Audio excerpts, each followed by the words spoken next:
Hai adik-adik, kembali lagi dengan Kak Rina di online Class 101. Kali ini kita akan belajar kelas 6 tema 4, subtema 1, globalisasi di sekitarku. Di pembelajaran 6, kita akan belajar bahasa Indonesia, PPKN, dan PJOK di halaman 43 sampai dengan 50. Nah, adik-adik untuk melihat video Karina, kalau burem atau burek atau nggak jelas ya, bisa disetel dulu atau disetting dulu kualitasnya, pilih yang paling terbaik ya adik-adik. Nah, lalu untuk melihat video lain, bisa klik di kanan atas videonya seperti ini. Nanti akan ada rekomendasi playlist dan juga pembelajaran lain sesuai dengan judulnya. Kalau mau lihat kelas lain dan tema lain, bisa klik di kolom deskripsi. Nanti ada daftarnya di sini. Misalnya kan adik-adik kelas 6 ya, berarti kalau mau lihat yang lain pilih yang ini. Ya, klik linknya atau biru-birunya di sini. Nanti kita akan masuk ke playlist kelas 6. Misalnya adik-adik mau lihat kelas 6 tema 3, berarti klik putar semua. Nah, nanti di sebelah kanan ada daftarnya adik-adik. Ini dibuatnya berurutan ya, sesuai halaman awal sampai akhir. Jadi adik-adik tinggal scroll aja, cari mau lihat subtema berapa, pembelajaran berapa, dan juga halaman berapa ya. Nah, kita mulai nih adik-adik. Ada Siti nih, kita masih belajar pencak silat ya. Nah, ini ada gerakan sikap pasang satu. Nah, nanti ditunggu arahan dari Bapak Ibu Guru PJOK untuk contoh gerakan aslinya ya.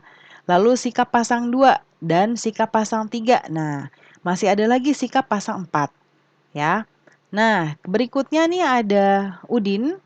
Kata Udin, di era globalisasi sekarang ini tentunya kita sering menyaksikan olahraga bela diri silat ditayangkan di acara televisi ya. Namun terkadang listrik di rumah tiba-tiba mati. Nah, atau yang biasa kita kenal dengan mati lampu. Bagaimana hal tersebut bisa terjadi? Nah, kita bisa lihat di bacaan teks bacaan mati lampu. Mengapa mati lampu? Ya. Nah, Kak Karina akan jelaskan gambarnya, nanti teks bacaannya bisa adik-adik baca ya. Nah, ini jadi kita kan punya namanya pembangkit listrik ya adik-adik. Lalu ada jaringan transmisi, tempat di mana jaringan-jaringan listrik atau aliran-aliran listrik ini didistribusikan ke rumah-rumah ya, melalui gardu listrik ini.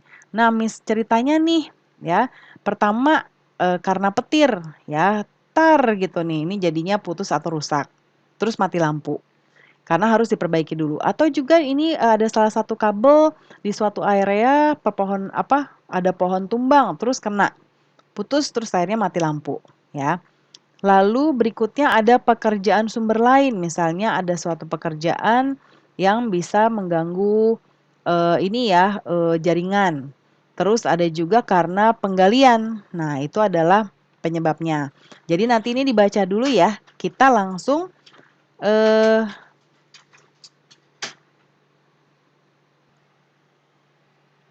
Nah, di sini ya adik-adik yang pertama, apa topik atau gagasan utama bacaan di atas, yaitu faktor penyebab mati lampu.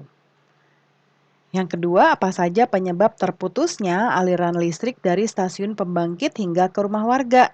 Nah, faktor dari luar seperti gangguan alam, yaitu pohon atau hewan. Lalu kalau yang dari dalam, gangguan komponen dan peralatan yang terpasang di jaringan ya. Kemudian yang ketiga, bagaimana mencegah terjadinya mati lampu. Yang pertama, tidak menyadap atau mencuri jaringan listrik, tidak merusak jaringan listrik dengan sengaja, tidak bermain layang-layang di dekat jaringan listrik, dan segera melapor ke PLN jika ada gangguan di jaringan listrik. Ya. Nah, adik-adik tadi ada teks bacaan ya, kita diminta untuk menuliskan informasi dalam bentuk gambar berseri.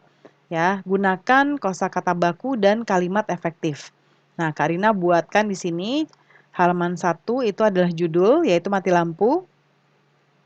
Halaman 2 pernyataan umum ya. Nah, ini di era globalisasi listrik memiliki peran penting. Di halaman ketiganya deret penjelas ya, yaitu PLN tidak menginginkan adanya mati lampu karena dapat mengganggu proses pembangkit, transmisi, dan distribusi listrik. Nah, kemudian faktor penyebab mati lampu yaitu ketidaksiapan pembangkit, gangguan transmisi, atau juga gangguan distribusi. Faktornya juga bisa dari luar ya, yaitu gangguan alam, misalnya petir, pohon yang tumbang, lalu hewan. Kalau yang dari dalam, gangguan komponen dan peralatan pada jaringan. Yang di halaman 4 kesimpulan dan pesan atau pendapat pribadi penulis. Listrik berperan penting dalam kehidupan warga dunia saat ini. Sebagai pengguna listrik, kita hendaknya membantu mencegah faktor luar agar tidak terjadi mati lampu. Ya. Nah, berikutnya ini ada bacaan lagi ya adik-adik.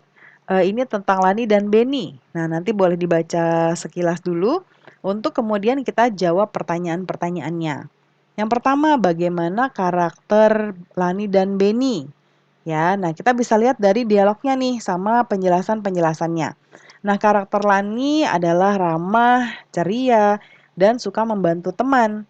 Kemudian kalau Beni suka meremehkan dan memaksa orang lain ya. Itu nggak bagus ya adik-adik, tidak boleh kita tiru.